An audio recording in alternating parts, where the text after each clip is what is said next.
بسم اللہ الرحمن الرحیم۔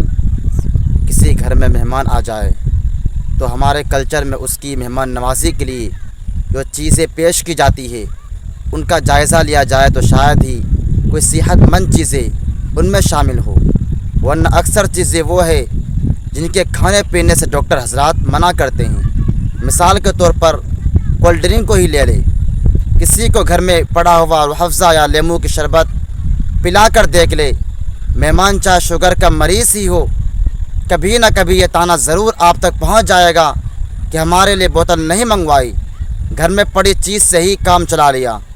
کولڈ ڈرنک کے نقصانات ایک کان سے سن کر دوسرے سے نکال دیتے ہیں، چاہے کچھ بھی ہو جائے پینا کولڈ ڈرنک ہی ہے۔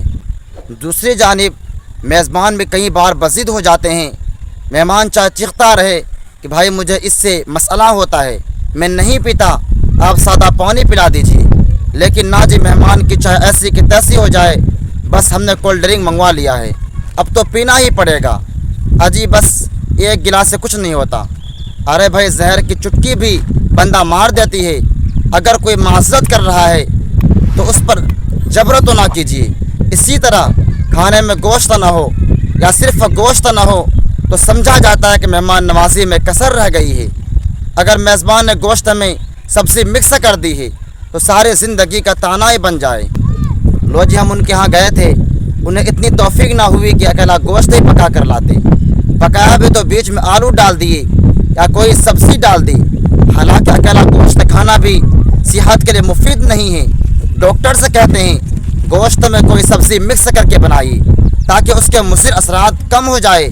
اسی طرح ناشتے میں گھی سے لتھڑے ہوئے پراٹھے بھی فرض ہے، چاہے کولیسٹرول کا لیول بڑھ جائے لیکن سادہ روٹی سے مہمان نوازی پوری نہیں ہوتی۔